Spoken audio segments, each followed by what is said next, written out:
विशिष्ट धीरे से बोले, राजन असु चाहे शौक के हों या अथवा प्रेम के, उन्हें बहने में बाधा मत बनो, जी भर कर बहने दो। दशरथ अपनी जेब मिटाने के लिए मुस्कुरा दिए। हे गुरुदेव, विशिष्ट भी लगता है मन की बात जानने की विद्या के ज्ञाता हैं।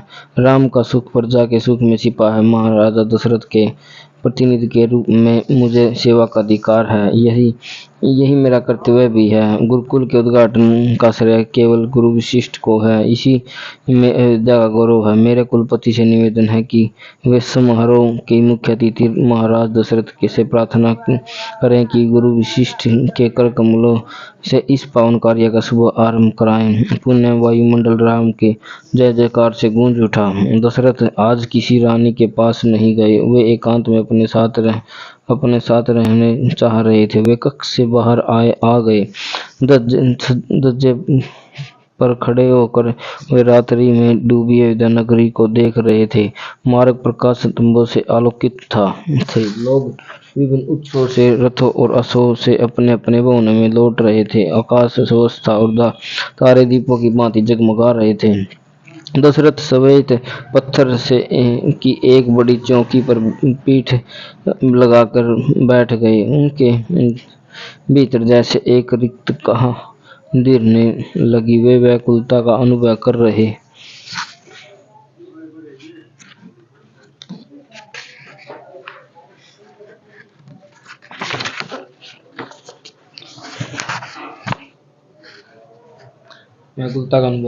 थे। चित्त की दशा ऐसी थी कि उनका मन एक कर रहा था कि उस अपने कसे हुए वस्त्रों को फाड़कर फेंक दे। उनका ध्यान अपने सिर के भारीपन की ओर गया। उन्होंने अपना मुकुट उतारा और उसे तृष्णा से देखते हुए एक और सरका दिया। तुम्हारा कष्ट क्या है दशरथ? अयोध्या का स्वर पुकार उठा। दशरथ को कुछ शांति मिली कि आखिर जिस स्वर की प्रतीक्षा कर रहा थे वह जागा तो सही। मैं व्याकुलता का अनुभव कर रहा हूँ। ऐसा लग रहा है जैसे मैं हिमालय के नीचे दबा हुआ हूँ। कारण खोजो, स्वर ने मार्गदर्शन किया। खोजा पर कुछ समझ नहीं आया। दशरथ ने अपना माथा पकड़ लिया। और तुम कारण जानते हो दशरथ? मुझसे कहने में, उसे मेरे सम्मुख स्वीकार करने में लज्जा अथवा संकोच का अनुभव कर रहे हो? विचार करो। मुझसे जितनी देर तथ्य छिपाओगे उतना ही कष्ट पाओगे। सवर हंसा। समय को दुख और कष्ट में रहने में क्या तुम्हें आनंद आता है दशरथ? मैं कहता हूँ। दशरथ ने आत्मसमर्पण कर दिया। वे जानते थे कि यदि वे थोड़ी देर और मौन रहे तो वह सवर उन्हें नग्न करता जाएगा। कहो अपनी पीड़ा, अपना अवसाद, अपना कष्ट, अपनी कुठाई, जो बिगाओ बन तुम्हें सता रहा है, सब कह डालो। सवर ने दशरथ को सतावना दी। मेरी पीड़ा है कि मैं बूढ़ा भी हो गया हूँ और अभी तक राजा होने का भार क्यों ढो रहा हूँ। दशरथ जैसे पीड़ा से चीख उठे। राजा होना तुम्हारा भार है, आनंद नहीं राजन। सवर ने जैसे दशरथ को धिक्कारा। अपनी संतान का पालन पोषण का पिता के लिए भार स्वरूप होता है। संतान के कष्टों का हरण करने हेतु हुए संघर्ष में तो पिता का सुख छिपा है। ओ दशरथ ने अपना माथा ठोका। मैं अनुचित शब्द का प्रयोग करना, मैं कहना चाह रहा हूँ कि इस और ध्यान क्यों नहीं गया कि अब मेरा यह दैवत्य है कि अयोध्या का उसका भावी राजा सौंपूं हूँ। यह तुम्हारी तपस्या है दशरथ, इसका निर्णय तुम्हें लेना है। राम के विषय में मेरा मंत्री इत्यादि सभी अपना यह अभिमत प्रकट करते हैं कि अयोध्या राम के पालन को देखते हुए उसे अपना पिता, अपना अभिभावक मान आदर देती है। जो प्रजा को उसका पिता देकर मैं मुक्त क्यों नहीं होता? दशरथ ने जैसे उस स्वर की टिप्पणी की पर कोई ध्यान नहीं दिया। अपनी ही रों में बोलते गए। मैं पहली बार राम के सामर्थ्य को, उसकी कीर्ति को जाना। अन्यथा राम का विनम्र स्वभाव देखकर मैंने सदा यही समझा कि यह अभी बालक ही है। प्राय यही होता है, विनम्रता को कायरता का विरुद्ध मान लिया जाता है। सवर बोला। तुम कुछ पल मौन रहोगे? दशरथ खींच कर बोले। अन्यथा यह वृद्ध बुद्धि में जो आ रहा है वह तुम्हारे उपदेशों में विस्मृत हो जाएगा। सवर कुछ नहीं बोला। मैं क्या कह रहा हूँ था दशरथ? जुलाई, तुम कह रहे थे कि तुम राम को उसकी निम्रता के कारण सदा विरक्त अपिरक्त समझते रहे। सौर बोला। दशरथ ने जैसे उसे घूर कर देखा। बस कोड़े मारना, व्यंग बाण छोड़ना, यही इसका काम है। जब विश्वामित्र ने राम को राक्षसों से संघर्ष करने हेतु ले जाना चाहा, तब भी मुझे यही लगा कि राम अभी बालक है। मैंने तब यथाशक्ति रोना धोना मचाया, किंतु विश्वामित्र उस रोने धोने से पसीजने के स्थान पर क्रुद्ध हो गए। अपनी कीर्ति को राक्षस के रक्षा के लिए मुझे न चाहते हुए राम को भेजना पड़ा और लक्ष्मण को साथ ले जाना की अट कर बैठा। तो तुम न भेजते राम को, क्या कर लेते विश्वामित्र? वे मेरे यश को धूल में मिला देते। वे स्थान स्थान पर प्रचारित करते कि रघुकुल की प्राण जाए पर वचन न जाए। प्रतिज्ञा एक पाखंड है।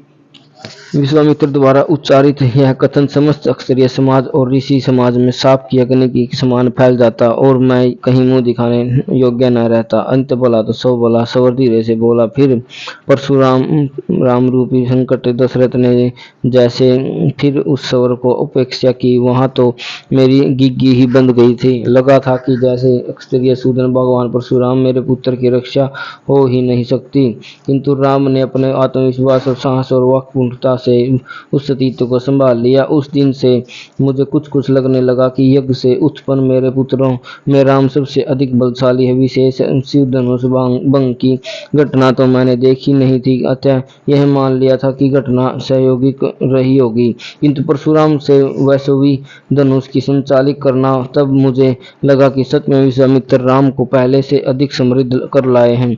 राम के जाने के बाद मैंने कुछ विशिष्ट कसमुख अपने मन की निराशा प्रकट करते हुए कहा कि उन्होंने क्यों नहीं विश्वामित्र से यह कह दिया कि राम कभी बालक है, अतः इनको इतना संकटपूर्ण कर्म में नहीं जोपा जा सकता। तब गुरु वशिष्ठ ने कहा था, राजन क्षत्रिय कुमार को कब तक बालक बनाए रखोगे? अभी राम को तथा उसके शेष भाइयों केवल पुस्तकीय शास्त्र ज्ञान प्राप्त है, वास्तविक युद्ध और संघर्ष का अनुभव नहीं।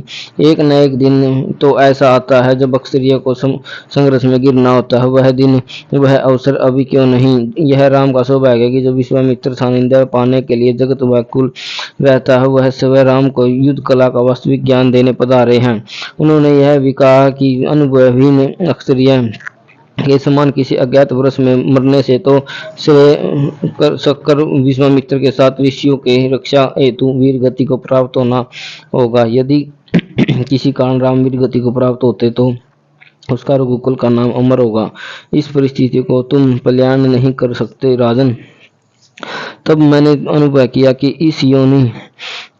इस होनी को तो कभी टाला नहीं जा सकता था। फिर अयोध्या का शासन व्यवस्था के अनेक महत्वपूर्ण विभाग जैसे समझौता ही राम के नियंत्रण में चले गए। सब ओर से सुंदर परिणाम आ रहे थे। तब भी मैंने इसे अपना प्रभाव माना था, किंतु आज कुलपति के द्वारा की गई राम की प्रस्तुति, प्रजा को उसे सुनकर आनंद का भाव विभोर होना, मंत्री और पुरोहित का गर्वित होना, इन सभी ने तो राजकुमार राम में पर राजा राम दिखाई देने लगा। अपनी बात कहकर दशरथ अन्याय ही उस चौकी से उठकर छत की ऊपरी भाग में लगे पलंगनुमा झूले पर डाल से पड़ गए। झूला हल्का सा हिला। दशरथ ने दासी को बुलाया और आदेश दिया कि धीरे धीरे झूलाओ, उनके सो जाने पर वह जा सकती है।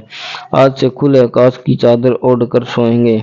दशरथ की आंखें हिलते हुए टिमटिमाते तारों में देख खेलने लगी और कान कुलपति की प्रस्तुति को सुन रहे थे। मेरा यहाँ शिक्षा हेतु आए क्षत्रिय कुमारों से विशेष निवेदन है कि वे राम के चरित्र का गहराई से अवलोकन करें। राम ने के सदाचारी जीवन को विभिन्न प्रसंगों के माध्यम से मैंने लिपिबद्ध किया है। उनकी प्रतिलिपियों भी यथाशीघ्र तैयार होकर पुस्तकालय में पहुंच जाएंगी। वहां वे उसका अध्ययन कर सकते हैं, किंतु राम अभी हमारे निकट परिणाम स्वरूप उपलब्ध हैं, अतः जो मैंने उनके विषय में लिखा है वे उसे पढ़ें और फिर राम के व्यवहार में उसे खोजें। तत्पश्चात यह निश्चय करें कि मैंने जो लिखा उसमें कितना सत्य है और किस उस कृति से राम के कुछ गुण में आपके सम्मुख प्रस्तुत कर रहा हूँ। आशा है कि उन्हें सुनकर आपको आनंद प्राप्त होगा। सबसे पहला परिणाम तो अभी वर्तमान है कि राम अति रूपवान, सुदर्शन और पराक्रमी है। कुलपति ने मुड़कर राम की ओर देखा और प्रसन्न वदन बोले, आप सब देख सकते हैं राम का अप्रितम सौंदर्य। वातावरण में हंसी का प्यान बज उठी। शांत चित्त, मधुर भाषी और किसी के गुणों को अपने चित्त में स्थान न देने वाले राम ऐसे हैं। यदि कोई उन पर तनिक भी उपकार कर दे तो उसका वह उपकार कभी नहीं भूलते। उसके पास आया कोई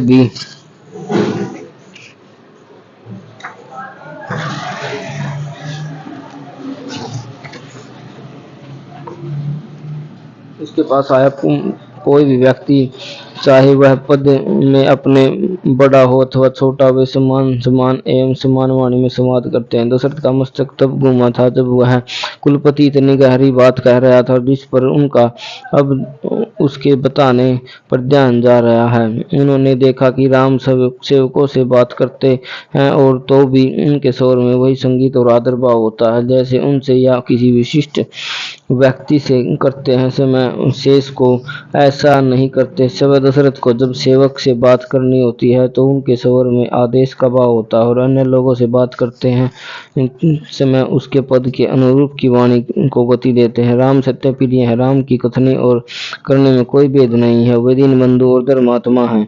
इंद्रिय जीत, परम पवित्र और सदाचारी हैं।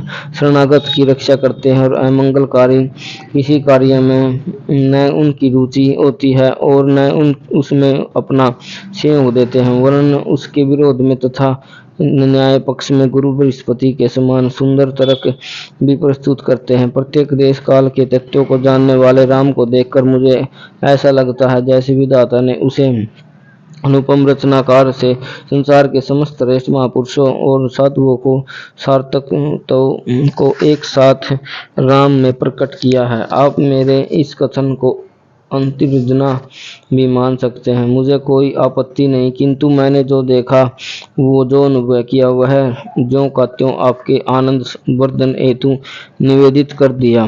कुलपति के इस अंतिम कथन ने तो जैसे भीड़ को मारे खुशी पागल ही कर दिया। वह शांत मन होने में ही नहीं आ रही थी। तब कुलपति ने गुरु विशिष्ट से निवेदन किया कि श्री राम के संबंध में अपना अभिमत प्रकट करें। गुरु विशिष्ट कुछ पल शांत खड़े रहे जैसे उन्हें अपने विचार प्रकट करने के लिए आरंभिक सूत्र न मिल रहा था अथवा वे इस विषय पर बोलने के भाव से अंतर्मुखी हो गए हों। वे बोले, मैं विशिष्ट राम का गुरु जिसने राम को सबसे निकट से परखा, यह प्रमाणित करता है कि कुलपति ने जो भी राम के विषय में अभी तक अक्सर सत्य है, केवल सत्य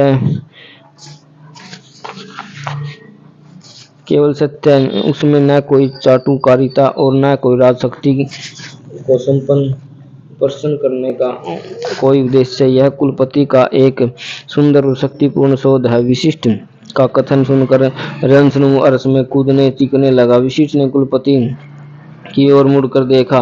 कुलपति ने गुरु विशिष्ट को हाथ जोड़कर प्रणाम किया और श्रद्धावंत हो गए। विशिष्ट ने प्रसन्न मुद्रा में आशीर्वाद रूप उनकी ओर अपना दाहिना हाथ उठाया। विशिष्ट बोले, रघुकुल भूषण राम, कुछ भी ऐसी विशेषताएं भी मैं कुलपति को बताना चाहूंगा जिन्हें सामान्यतः अन्य कोई नहीं जान सकता अथवा उनकी और सामान्यतः किसी को दृष्टि नहीं जा सकती। वे क्षण भर के रुके राम वस्तुओं के त्याग और संग्रह के अवसर को उनके मर्म को भली भांति समझते हैं। जो सामान्य रूप से अर्थात बाहर से देखने पर यही लगेगा कि राम ने इस अवसर पर इस वस्तु का त्याग कर उचित नहीं किया और तथा उस अवसर पर उस कृत्य को करके अच्छा नहीं किया, किंतु राम की आत्मा धर्म में वास करती है। राम धर्म का मर्म जानते हैं जो कि अति सूक्ष्म घटना है, इसलिए साधारण दृष्टि राम के व्यवहार का मूल्यांकन करने के लिए उपयुक्त नहीं है।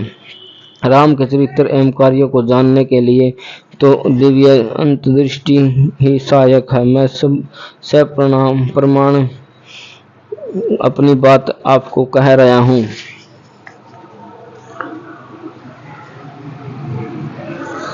सप्रमाण अपनी बात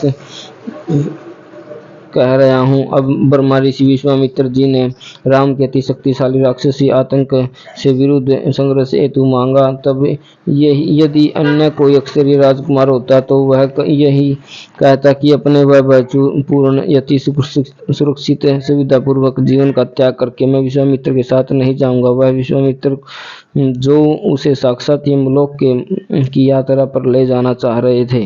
राम के जाने के बाद अनेक अक्षरियों ने राम को इस कार्य को आत्मघाती कर्म बताकर उसकी निंदा की थी। उन्होंने इसे राम की दूरदृष्टता कहा था। उनका कहना था कि चाहे महाराज और उनके परामर्शदाताओं ने इस कार्य को उचित कह दिया था, फिर भी यदि राम ही जाने के लिए सहमत न होते तो कोई कुछ नहीं कर सकता था। उपस्थित महाजनों महानुभावों, हिमालय चाहे कितना भी विशाल हो क्यों न हो, किंतु दर्पण में उसका रूप नहीं देखा जा सकता। प्रतिबिंब छोटा ही बनता है। जय सिया राम।